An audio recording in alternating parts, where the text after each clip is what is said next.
Hi there, welcome to the Atheist Experience. I'm your host, Russell Glasser, and here at the last minute and great expense is the inimitable Martin Wagner. Hello, everyone. Today is Sunday, December 1st, 2013. Happy December, everyone. We're a live call-in public access atheist television show based in Austin, Texas, dedicated to promoting positive atheism and the separation of church and state. We're available through live streaming video at ustream.tv, and the official Atheist Experience website is www.atheist-experience.com. You can provide feedback by commenting at freethoughtblogs.com/AXP or emailing us at tv@atheist-community.org. If you like this show, and you should check out our other podcasts, Godless Bitches, which I think is done for the year, but we'll be back next year, and The Nonprofits, which will be airing a new episode this Wednesday at 7 Central. You can find more details on the websites, and as always, if you're local to Austin and you like the show, you are allowed to come to Threadgill's afterwards, where a lot of us will be gathering for dinner and drinks at around 6 p.m. At 301 West Riverside Drive in way South Austin. How are you doing this week, I'm fine. Martin? I'm well. Thank you very much. Welcome. I think there's a little confusion about the scheduling for the rest of the year. But, as in the schedule's not up? Not at all. Apparently, Matt and Beth just, I guess I could say, they closed on a house. I'm not saying where. Don't stalk them. On Earth. But they are very happy and very busy. So, if you want to send them good wishes on Twitter and Facebook and whatever, feel free. Mm-hmm. So I guess we're going right to calls today. Why not? It's that kind of day. That means we're going to RJ in Charlotte, North Carolina. Hello. Hi. Hello. You're on. How you doing? We're good. Good. How are you? All right. So I wanted to ask you about control, and if you've ever, what's the worst that you've struggled through, and how did you cope with that, and how can we show people that they don't have to have something like that to cope with? What do you mean? Can you be more specific? You mean how do? They don't have to be. They don't have to. They don't have to turn to some kind of a religious belief to cope with something, that they can cope in a different way. You mean like how do secular people be cope in control, or how do you deal with others' control over you? Well, I mean, I've never considered myself to go through like a serious struggle. Mm-hmm. I'm just wondering if you've ever been like a lot of people I guess I know, or not that I know, but I've heard of, or many things like that. Like they've been through, like they've been raped, or they've been. I don't know anyone that's been tortured, but people that have been tortured, people that have been in prison, and often it seems when they're out of control, and they feel like they can't do anything with the situation, they need something. They often turn to something like that. Right. Yeah, I know what you mean. Well, so I'm not an accredited psychologist or anything. I know that being through traumatic experiences like that can be very difficult for people, and it's important to be able to have a support network and have people that you can trust and talk to, and maybe in some cases have try to get hold of some resources to speak to some sympathetic professionals. I'm sure that there are support groups for all the particular things you mentioned, like rape and ex-prisoners and stuff like that. I think, well, I mean, probably what you're asking with respect to religion has something to do with the fact that religious people like to sort of prey on those situations and jump on them and say, you guys need to, you need to get God in your life, which is kind of vile when somebody when something like Columbine happened, right? The Christian right jumped on that as they immediately politicized that. They were like, look, this is the reason why we need prayer and 10 Commandments in schools. Ever since those evil liberals took that out, this stuff's been going on. Of course, hopefully ignoring a lot of history. But like I come from a pretty religious background, and like I don't want to take away something if they needed to cope, because I know I've talked to a couple people in my family, and I've shown them, I've made them question a little bit, and they've accepted that it kind of, looks a little sketchy, I guess. But I mean, they need it because they've relied on it in the past, and they feel like, they're not saying that there has to be, because like, they don't read the Bible or anything like that. But I mean, they just need the idea, like, to be able to cope with things, and it's helped them in the past. So.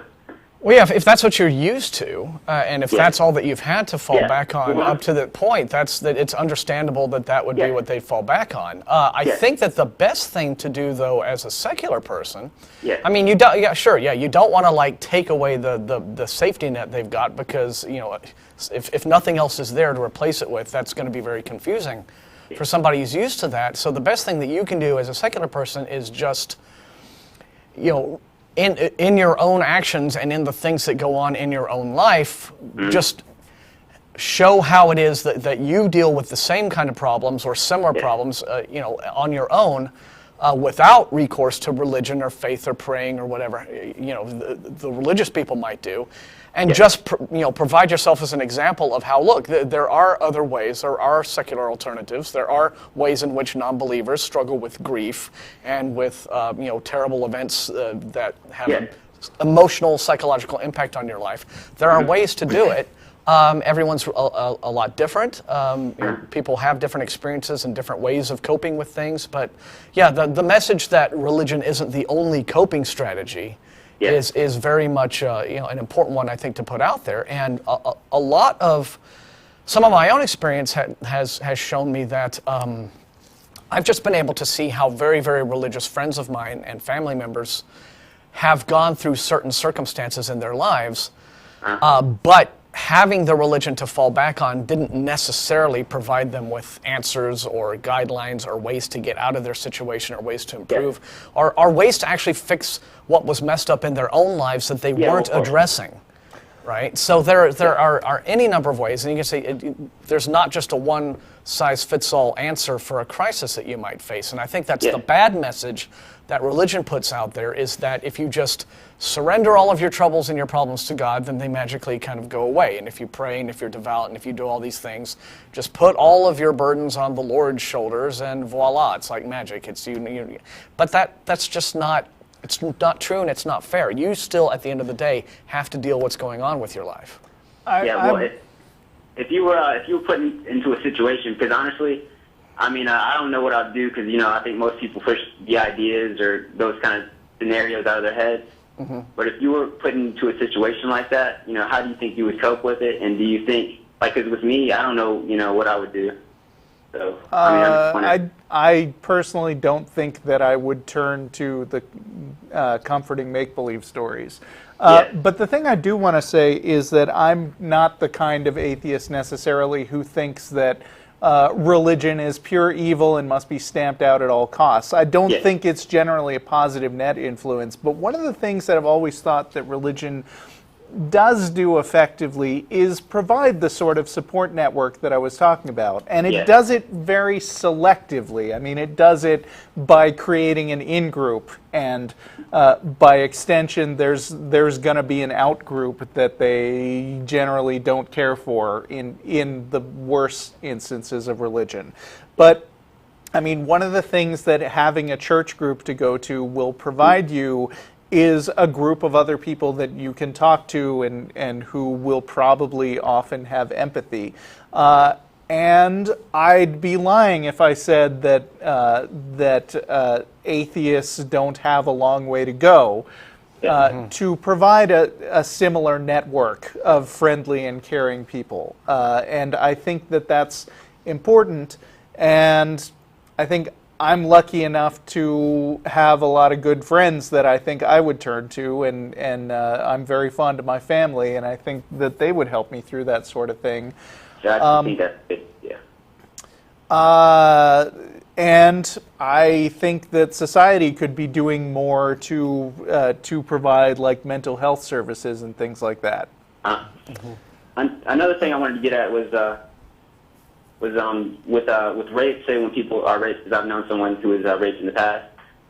They often, you want to blame yourself when something like that happens, and yeah, that's true. It's because you want to be in control, and you want to know that you don't want it to happen again. So how are you going to make this not happen? You have to put the blame on yourself. So you can have a sense of control. And rape is an especially ugly crime in the sense that there's a lot more victim blaming going on than in cases of other crimes. Like if you get robbed, you don't usually expect a bunch of police to come over and the first thing they ask you is, well, why didn't you do a better job locking your doors or whatever? Well, but that's also, I don't think that's as traumatizing though, because with that, cause something as hard as that, like you don't want it to happen again, and you have to put the blame on yourself so you can make sure it doesn't happen, but it's hard to do that. That's the wrong way of going about making sure it doesn't happen again. There are ways to say, perhaps there are things that I could do better in terms of watching out for my own safety. That doesn't necessarily mean that you're putting the blame on yourself or that you're accepting any of the blame, but it does mean that there are ways that I can protect myself. There are things that I can do to learn to protect. To help friends know how to protect themselves, and a lot of that also has to do with perhaps meeting other people who have been in those kinds of circumstances, talking through it in like a support group situation, and in that way you perhaps learn to get over this whole idea that, well, maybe it was my fault. Well, no, it wasn't. Somebody did something to you. And how can you avoid having that happen in the future? Maybe you can't, but at least you can know that And if you know someone who is raped, the most important thing you can do is be supportive and non-judgmental of them. Yeah, of course. Exactly, 100%. But I think that's all the answer that we're qualified to give at the moment. So I think we're gonna. Thanks a lot for your question. Yeah, definitely, appreciate it. All right. Bye. Take care. That's an interesting discussion. Susan in West Virginia? Yeah, I can't hear you very well. Sorry. Okay. How's this? Yeah, okay. Right. I just wanted to explain how when I was younger, my mother died when I was really young. Mm-hmm. And I'm sorry. I had a hard time trying to figure out, with her being dead, where she went. And I had a lot of answers thrown on me that I couldn't accept. Mm-hmm. And so the Bible became unbelievable to me really early. But I had a really strong desire to, find out it just like the truth. It felt to me that there was something more. And for the longest time, I could never find it. And then I started getting into physics a little bit. And, the quantum measurement problem, do you know what I'm talking about? Yeah, I do, but I think you need to be careful about assuming things that actual physicists don't say. I know it. I understand. I have no doubt that my mind is not, I'm not educated as much as they are, but it hints at something to me far more extraordinary than any religion. And the Schrodinger's cat, and the quantum entanglement, how particles, once they're connected, they stay connected even when they're far apart. You can do something to one particle and it affects the other one. Yeah, here's the thing, though. I hear this a lot, and I was a physics student for a couple of years in college, and were you? Okay. yeah, and so I probably understand quantum mechanics. I wouldn't say I understand it really well because nobody does, but I think I understand it a little better than the average person. But I think that. There's a lot of weird stuff that goes on in quantum mechanics that's difficult to get your head around, but there are also a whole lot of hucksters out there who are eager to put some kind of self-serving spin on it. And Yeah, I agree. if I you've didn't read, get my ideas from. I didn't get these ideas from anybody else. It yeah, was but just if you've read, And we're just speaking generally. yeah, He's if just you've giving you read examples. stuff by Deepak Chopra, for instance, he will tie, the behavior of subatomic particles with the more general, broad, emergent process of how minds and thought works. And that tends to lead to a whole lot of completely unjustified conclusions that have nothing to do with the real physics. But if you go down to the smallest part of what we're made of, you understand, like everything. I mean, does that not? It has to have some level that leaks over into there's something there, and I don't know what it is. And I'm just saying that maybe science one day will be able to go more and learn more in that direction. Well, maybe it will, but until it has, it's not a good idea to go jumping to conclusions about what you think it will say. Yeah. You know what I mean? You just want to be careful to not, because especially if you are coming at this from a perspective of someone who is attempting to come to terms with the death of a loved one or some kind of situation in your life that had a serious. But I know, but that's the kind of thing that is going to have an impact on people, and a long-term impact in many ways, and it's very easy to kind of fall prey to that, just as a way of kind of comforting yourself emotionally that this person that I loved and was very dear to me isn't really gone. That is I cannot think of a more natural human emotion than to not want to lose someone that you love and have them no longer with you, and to want to kind of cling to some hope. That's entirely understandable. But again, it's just you just want to make sure that you aren't taking that extra step where you're now just kind of fooling yourself that reality is working in a certain way to validate those. I don't know how it works, but it seems that's really, all. Just as long as you understand that we really don't. Amazing and I don't know, fascinating to me, far more than any religion. Yeah, the reality of the universe is far more strange and wondrous and weird than any of the fables of religion. That's true. But again, so you never know. I mean, that's just how I look at it. I don't have any beliefs. Yeah. But it's like you never know, and it's something to think about. But anyhow, I just wanted to run that by you. Yeah, just as long as you maintain enough of a rational grounding to say, hey, we just don't know. Leave it there. Yeah, I'm not basing any life decisions on it. Well, that's fine then. But but what you're experiencing emotionally is natural, so you shouldn't feel like guilty about that or like that's weird or anything. Okay. All right. Well, thanks. Thanks for calling. Right. Thanks for your call. Bye. I want to tell the viewers watching in the chat room or something, I wasn't trying to be rude when I was kind of like smiling at the woman, but the point is our physicist friend Mark Lowy is sitting in the front row, and he was very politely giving that kind of I'm going to stare at the ceiling and not say anything look when the whole all these talks about the kind of the supposed mystical qualities of quantum physics comes up, and he's just sitting there like, this is Mark. Right. That is an excellent impression. I'm watching that and just kind of going, okay. But no insult to our previous caller intended.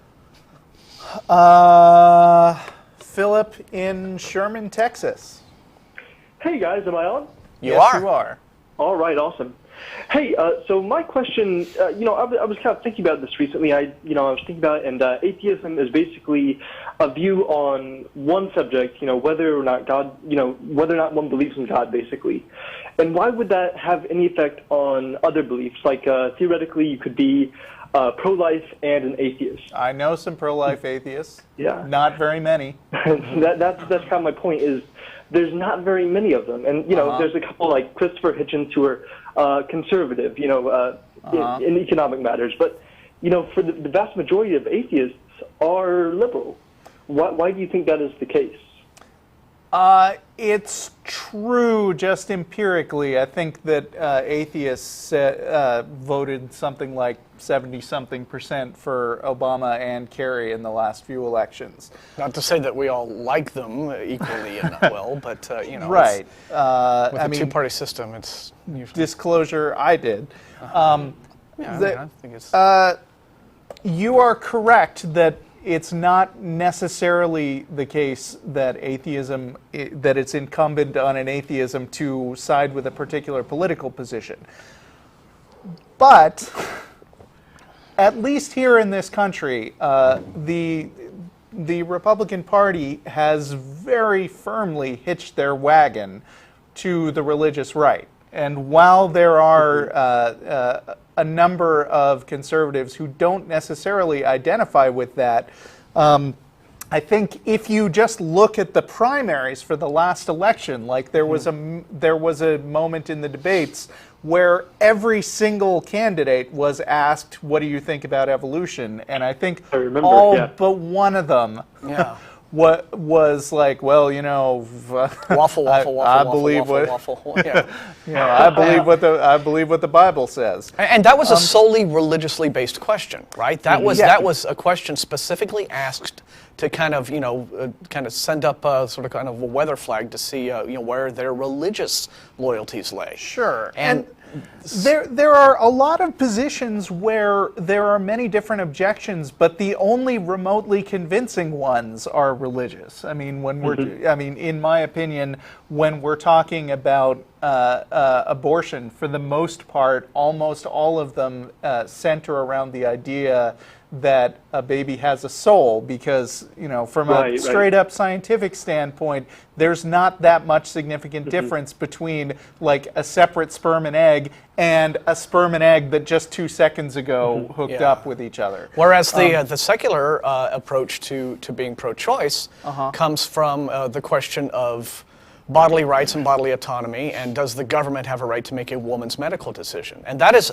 an entirely different premise than the premise that a lot of people in the anti-choice, and pro-life movement are coming from, which is a very emotional, very religious attitude about the personhood of the infant and the ensoulment of a fetus, and that this is a precious baby in the eyes of Jesus and all that. So you're talking about two groups of people coming at a specific topic of debate, but from an entirely different a set of premises, and then that's where the clash comes up with. Right. Because we're talking about bodily rights, and they're talking about, precious Jesus babies, and it's like, how do you kind of mesh that? How do you find a meeting of the minds there? It's very hard. Yeah. Now, if you are an atheist and you want to be economically conservative, but you don't want to associate yourself with all the social views that the Republican Party has, by and large, you have options. You can join the Libertarian Party, although it's still a distant third in most political elections. So I sympathize with my Libertarian friends while not agreeing with them.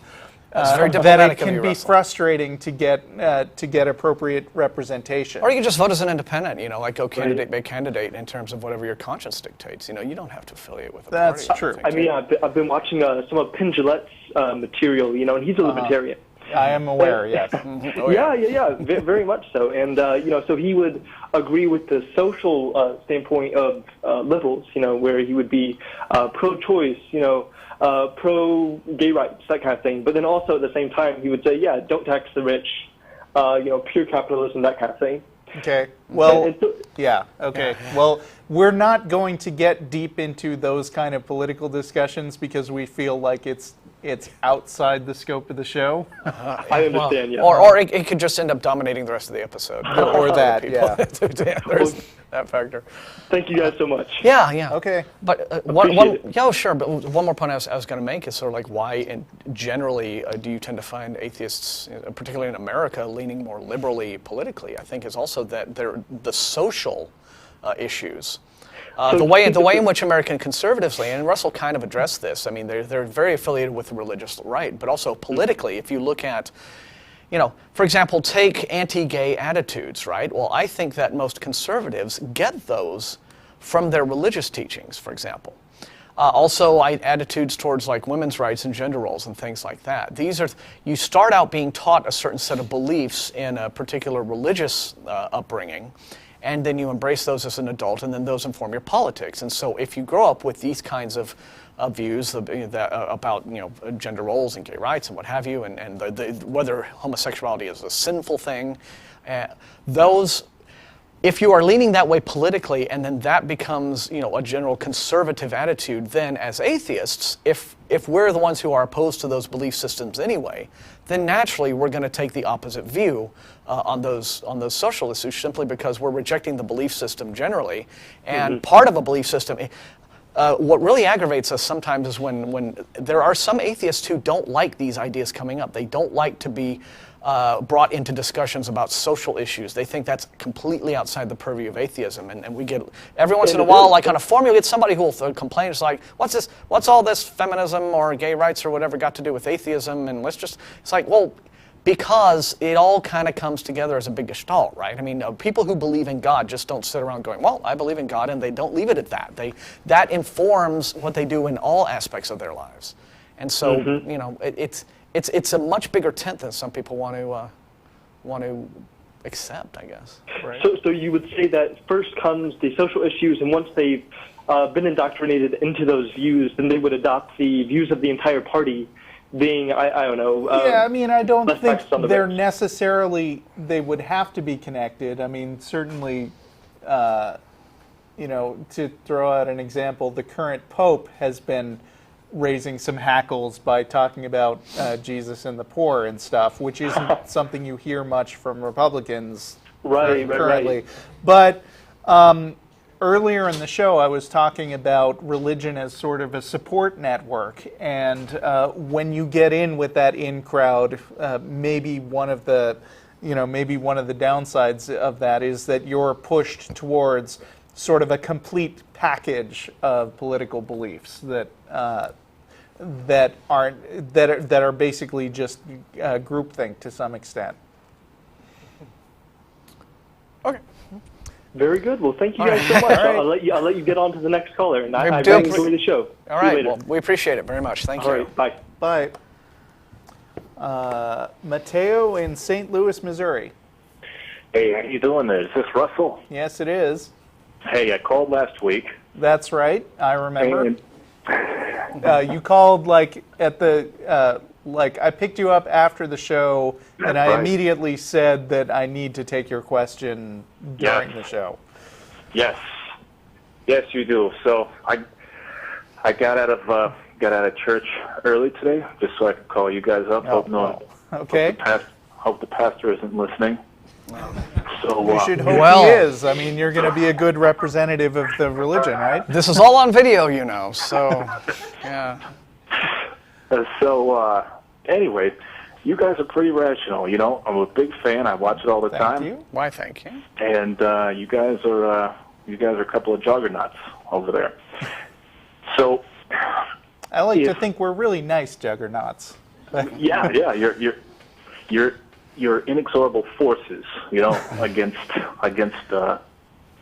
superstition. Okay, you're buttering us up. What's the Yeah, question? stop that. So the question is, Ask your question. Yeah. somebody could provide you proof of Bigfoot or the Loch Ness Monster, you guys would believe, right? Sure. If they they presented bodies or something. Okay, so to most people, they don't believe in the Loch Ness Monster, Bigfoot, but I guess if you're open-minded enough and you're rational, if you could be presented with a body and examined by a panel of, National Academy of Sciences or whatever, you'd believe. Yeah, on the other hand, people who already believe in the Loch Ness Monster consider themselves extremely rational, extremely open-minded, because they're willing to accept the Loch Ness Monster basically with no evidence. Yeah. That's really open-minded. Yeah, so there's a limit there. Yeah. Good point. My question for you guys is, what would it take for you to believe in God? What sort of proof, what sort of evidence would you need? You want it first? I've I've thought of it. Okay. Well, all right, this is going to sound a little bit glib, but depending on the God you're talking about, and let's just say for the sake of argument, we're discussing the Christian God who is said, among other things, to be omniscient, right? Mm-hmm. Okay, well, an omniscient God who wants my worship, wants to save my soul, wants to bring me into his kingdom upon my death, is very interested in my welfare. Even if I wouldn't know or wouldn't be able to come up with an answer as to what evidence might convince me of his existence, he would know what that evidence would be. And he is entirely at liberty at any time, like right this second, to present me with that evidence. He would know what would convince me even if I didn't. So the conclusion would be, if he knows this then already, why has he not presented it to me? Why isn't he presenting it to me? If he has presented it to me and I didn't know that that was what I was being presented with, then wouldn't that mean he was wrong in thinking that that would have been the evidence to persuade me? That doesn't seem like it would make sense. So if there is evidence, if he knows what it is, if he's up there and omniscient, then he must not be presenting it to me. Maybe my atheism is part of his plan. You know, that, so again, but the point is, all of these are just kind of unfalsifiable ideas. And a real problem that gods have as a concept is that, unlike something like the Bigfoot or the Loch Ness Monster or some sort of physical phenomenon that you could examine, supernatural phenomena tend to be, you can't examine them, but based on the scientific principle of falsifiability, which is you have to be able to look at an idea and say, well, if this idea weren't true, what would the world around us look like? What would conditions be, right? I mean, for example, what would the world look like if, say, the sun rises in the east, right? Well, now, how is that a falsifiable statement? Well, if we ever woke up one day and the sun started rising in the north, or the west, or any kind of other direction, then we would say to ourselves, all right, then the whole premise that the sun rises in the east has been falsified, right? But if we look at a situation and saying, and we can say to ourselves, the sun is consistently rising in the east day after day after day after day, and then we could say, all right, presented with several opportunities to be falsified, the premise has resisted falsification. Then we can go ahead and say, all right, we now have our evidence. We can decide that this is a true statement, or provisionally true statement, as science always likes to leave a little wiggle room. But the problem with gods is, what is that falsifiable? What are those criteria, right? I have always asked I always ask believers whenever they want to talk about their beliefs in a scientific concept or context, what would a non-God designed universe look like? If you believe that this universe is the rational creation of a thoughtful mind, of an intelligent and purposeful mind, well, if it weren't that kind of universe, what kind of universe would we be in? What would its laws look like? What would space be like? What would planets be like? How would it be any different than it is? Yeah. How would it be different? How would we know? Right? Or what would we expect to see in a universe that was God designed that we would not see if it were not God designed? And you can't, and that's really not a question you can answer, which tends to say that we kind of have to dispense with gods as explanations for things if we cannot even come up with a basis by which we can study the question. So I hope that wasn't too rambling and drawn out, but that's kind of the whole idea. No, I tend to do that. Yeah. Well, the reason I ask is because I ask a lot of my atheist friends, and they say, well, maybe if he could, maybe if a 200-foot man, popped out of the clouds, from torso up, from waist up, and he's looking down, and he makes himself known to me. And somebody else said, well, if he could raise somebody from the dead, and somebody else said, well, I mean, there are a lot of problems with those kind of tests, mainly because, like, you're dealing with something, that's supposed to be pretty much infinitely powerful, and any finite display of power would be difficult to accept. And it's especially hard to take that seriously if you're expecting someone, like if somebody expects to see something by themselves alone, like if they're camping in the woods and this 200-foot man comes out of the water, and then later they're going to go home to their atheist friends and say, hey guys, I saw a 200-foot man coming out and he said he was God, and they'll be like, what were you smoking? Right. Just another typical camping trip. It's difficult, but I have a more concrete answer, which I know still doesn't quite meet the test, but it's one that I like. If you don't mind me laying this out for you a little bit. Let's hear it. And I know some people watching have already heard me use this before, but it's my favorite. So You go right ahead. in The Hitchhiker's Guide to the Galaxy, the Vogons, who are coming to destroy the Earth at the beginning, show up, and there's this scene where their ship appears in the sky. Everybody sees the ship. There's panic everywhere, and immediately every TV set, every movie screen, every security camera, and every pool of water in the world suddenly pops up this perfect video of this Vogon captain showing up and delivering a clear message, which is, we're about to destroy the Earth in 5 minutes. Prepare yourselves. Not a single person can doubt that there is an alien right there presenting, that there are actual alien ships up in the sky right now, as unlikely as that seems, and they can corroborate with each other. And I feel like an infinitely powerful God, if he actually wanted to be found, if he didn't want to be doubted, should be able to do at least as good a job as the Vogons did. But then you run into an additional problem, which is that Christians always complain that if God did reveal himself to all of humanity in that unambiguous a fashion, then it would impact our free will, it would make us all slaves and robots, and God doesn't want unthinking followers and what have you.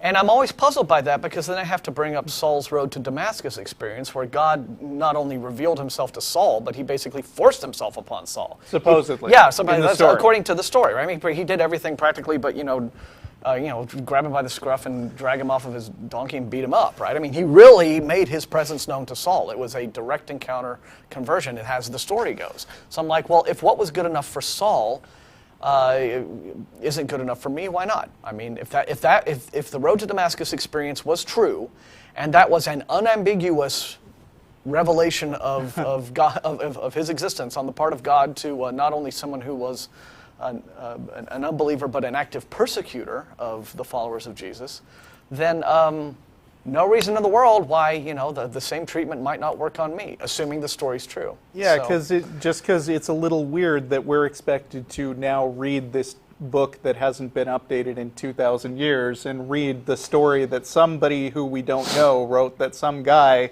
saw God on the road and some other guy, doubting Thomas, had Jesus show up and say, "Here, stick your fingers in my holes. I'm really here." Yeah, and then here's ew. What? And then you have this theologian A says interpret the scriptures this way. Theologian B says no, he's wrong. Interpret them this way. Theologian C says you're both full of crap. Interpret them this way. And then theologian D says I don't know what these guys are talking about. Here's the right interpretation. And that's been going on for centuries. So, I feel like we've monologued a little long. It's our show, dang it. Sorry, Mateo. Do you want No, that's fine. to say anything else about that?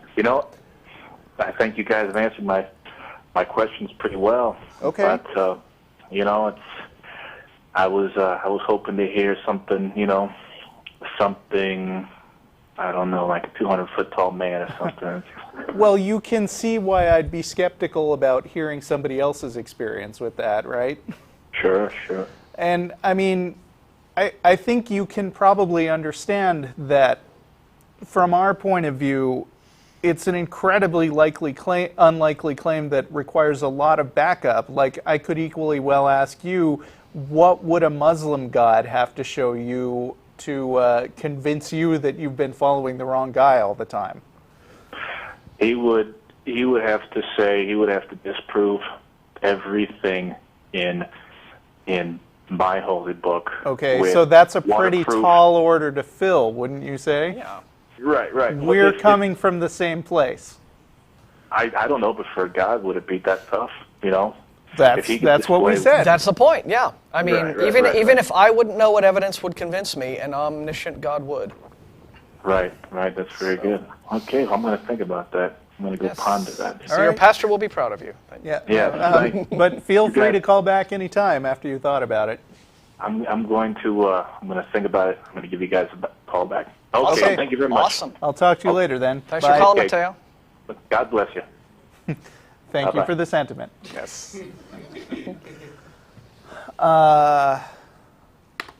Nick in Minnesota? Yeah. Hi. Hi. Hi. Yeah, I just wanted to call in. I tried before, but I hadn't gotten through. So it's nice to. Hope you guys are doing all right. Pretty good. Can't complain. I wanted to talk about a friend of mine and I kept having a discussion about spirituality because he's not the most religious person, but he can't seem to let go of it because he feels that spirituality is necessary for him. But if I ask him for what he means about spirituality, I don't get a fully straight answer. And so I'm not sure, do you have any idea of what would be the main difference between religiosity and spirituality, and if they are mutually exclusive? I would say it's fine to just tell this guy. If he can't tell you what he means by spirituality, you could just say, well, then I'm glad you're happy with it, but I reject this idea because I don't understand what you're talking about. Although, that's all. Yeah, I mean, and although it's kind of a curious question as to why he is leaning towards accepting it, even though he hasn't quite worked out. Even though sometimes people do that. He doesn't understand what he's talking about. But that's the whole problem with spirituality, right? It's kind of like this all-purpose sort of warm, fuzzy, soft word that doesn't really seem to mean a whole lot, other than here is what I think it means just based on the kinds of people that I've known who use it. They're actually saying to me, yeah, I'm religious, but please don't lump me in with Pat Robertson and those guys. That's usually what it's a substitute word. It's a kind of a way of cloaking religion, because religion, especially in a largely secular culture, has gotten a lot of bad PR, and you equate it with sleazy televangelists and scummy politicians who want to tell the gays they can't, stuff like that. And so if you get people who have maybe lean us, again, this can tend to be a little bit more liberal leaning in the politics maybe, but at the same time they want there to be these kinds of higher powers. Then they'll adopt spiritual because it's kind of a soft, safe word that doesn't really mean a whole lot other than what they apply to it. Yeah, from what I've looked into, there is no real single definition for it, that everybody seems to have their own interpretation of what it means, and so it's kind of a throwaway word to me. But me coming from where I'm at, personally, I'm a writer, so I have a respect for words, but I also understand that there's creative liberties that can be taken with certain words. But do you think it would be beneficial to have a more strict definition of what spirituality is, so people can't necessarily hide behind it? I think if there was, you can't force people to use one definition of a word over another. I think if spirituality had a more concrete definition, then people wouldn't use it, because the whole point of spirituality is to just have this feel-good word that Martin was talking about, that describes things that you can't explain, and you can't make people act not silly. I don't know. It's good to know what you're talking about in life generally. So and it's good to not be in the habit of using words if you don't even know what they mean. So I think, and it's good to be friends with people who know what they're talking about, and maybe minimize the amount of time you spend with annoying people. Yeah. So in terms of just developing yourself as a rational thinker, I do believe that people probably would be a whole lot better off if they didn't just allow themselves to engage in the kind of lazy, fuzzy thinking that makes these generic terms like spiritual part of the lexicon, right? So I think that don't know what you're talking about.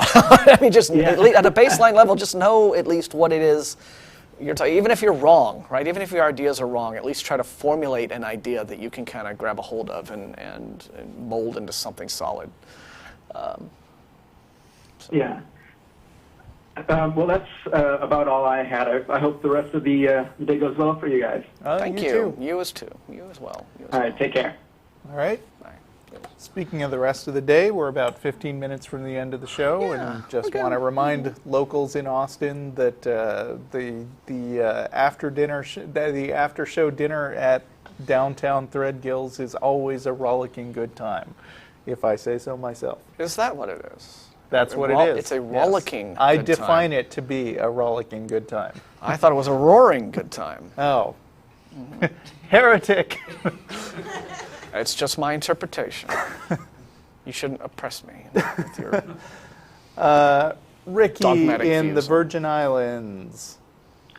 Hello. Hi. Hi, Ricky.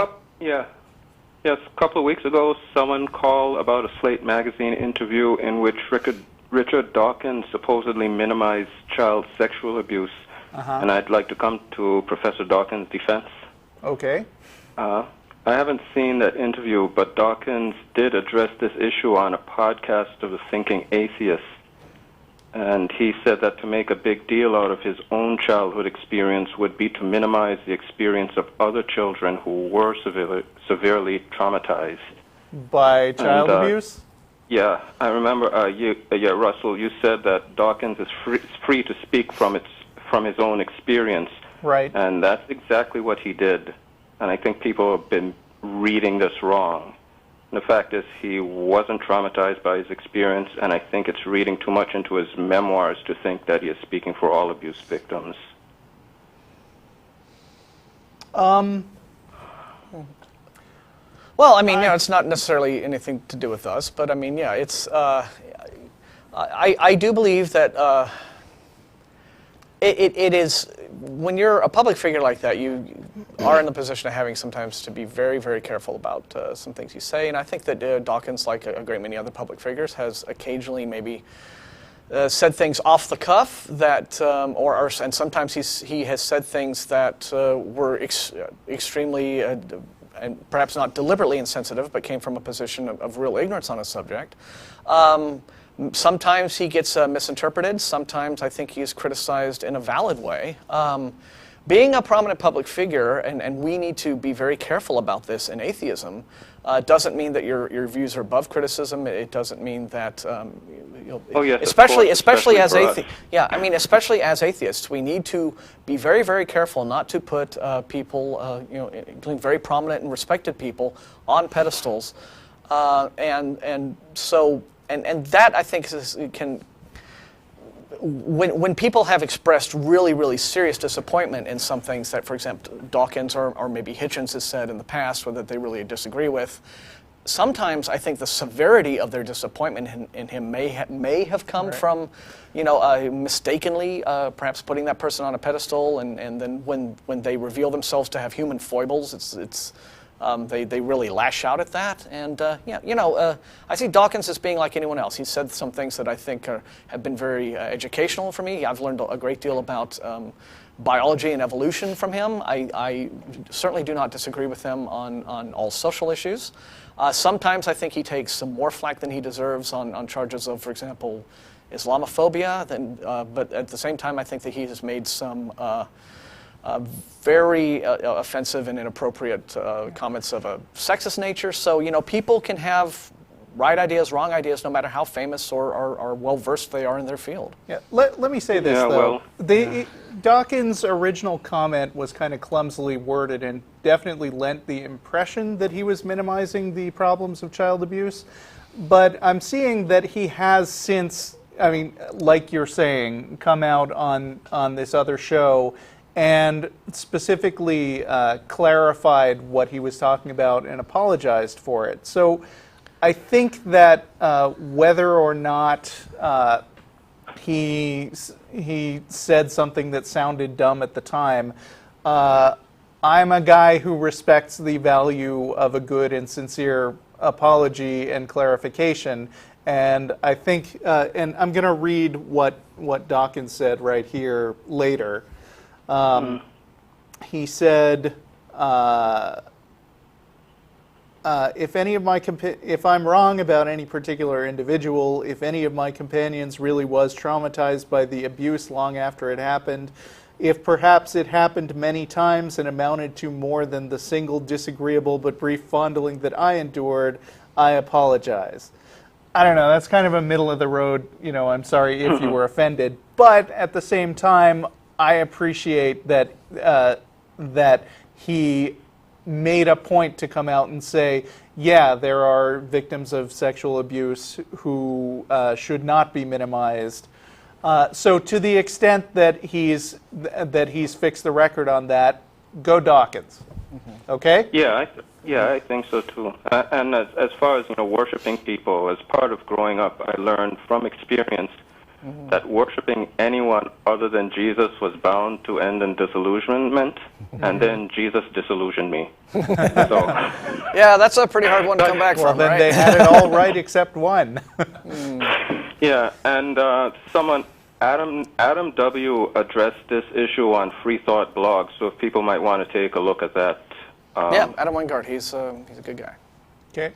Okay. All right. That's Wingard, it. I think Bye. All right. Wingard. Thanks for calling. Thank you very much. You're welcome. Okay, bye. It is Wingard, right? I don't know. Well, I don't he's- follow him. Sorry, Adam. It's a good blog. Yeah. Okay. Leslie in Mobile, Alabama. Hi. Hi.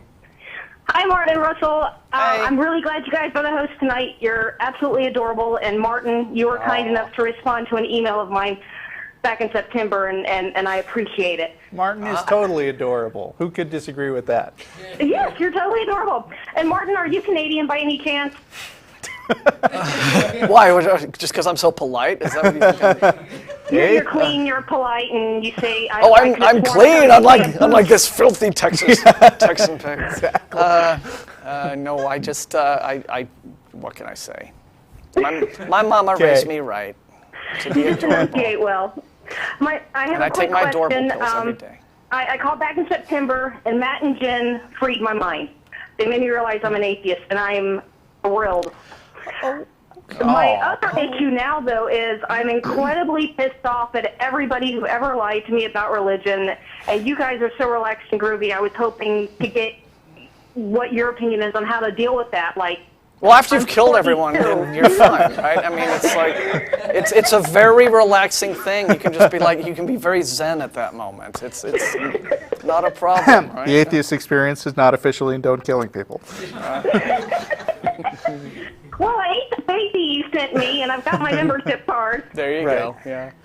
But I'm so pissed off about being lied to. Oh, there are quite a number of things I get pissed off about. So don't worry about that. That's a natural human emotion. But First of all, not everybody who lied to you was themselves in a position to be aware that they were lying. Sure. And they may be victims as much as you were. And I'm sure that you, while you were a Christian, were responsible for saying a lot of things that weren't true to other people who might have looked up to you. Yeah.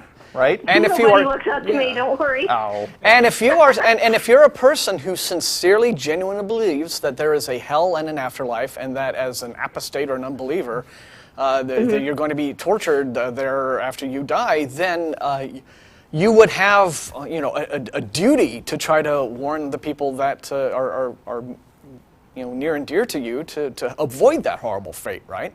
So it isn't even necessary. They may be lying, but it's because they themselves were indoctrinated to really, really believe that. So it's like this whole sort of link in the chain of generations of this horrible teaching that have gone down and just have made people. So part of getting over being mad at those folks is just to realize, well, actually they were just lied to just as badly, and then you can have a little bit more empathy for them. Yeah, and I mean, in general, part of not being mad at people is to make a sincere effort to see things from their point of view and not necessarily agree with them, but like try to get a handle on where they are coming from. I don't assume that people who call with ridiculous notions are idiots. I just think that they're wrong. Yeah, they've been misled, and I'm sorry about that. Right. But the fact that they're even calling us means that they want to talk about it, which is interesting, right? Like our caller earlier today, Yeah, that's just, he played hooky from church, Right. Just to talk to us. So that's that's a good step at least. On the other hand, people who aggressively say things that aren't true and keep repeating things that they've even after they've been specifically corrected on and shown facts. Yeah, they're assholes. Get mad at them. Yeah. Seriously, Martin, you're adorable. Okay, you, Leslie, are adorable. Okay? Thank you so much, guys. I know you prefer theist callers, but your show saved my mind, and I wanted to say thank you. All right, you're welcome. And the theists don't Take tell us care. we're Have a adorable. good time at Threadgills. We shall. Okay, Bye. bye. We've only got a couple minutes to take this one last call that just came in. Yes. And that's kind of a pity, but we got Larry in Queens, New York. Hi, Larry. Well, this is Russ and Martin. That's right. Oh, Yep. okay. Yo, y'all guys, oh man, yeah, I'm gonna be honest. You guys are awesome. Thank I'm you. a Christian, but I listen to your guys. Oh, everybody's just There are like things fans that, today. Yeah, be mean to us. Just a quick Yes, question. sir. All right. It's about I'm reading a story in the Bible, the 6th chapter. Try to make it short as possible. The story about the giants. They said the purpose for the flood was to wipe out the giants. But What? Giants on the earth. what gets me is that they said giants was in the earth in those days and after. So, if the purpose was to get rid of the flood, if the flood was to get rid of the giants, then how the heck did they get back in the earth? Can you give me a Before chapter? that again. Wait. Can you give me a chapter and verse on the flood was to wipe out giants? It's Talking not about the exactly Nephilim. the flood. It's not exactly. Well, it's in Genesis, the 6th chapter. Yeah. Around the first, second, and third verses or something like that. Can you read that to me? Giants in the earth in those Okay. days, and also after that, when the sons of God came in unto the daughters of Right. men, and Okay, they bare yeah. children. This is the part of Genesis that you don't actually hear about in Sunday school. Yeah, or you have get the, written about in children's books. A, giants giants are on the earth apparently of some sort. B, angels come down from heaven and bang human women.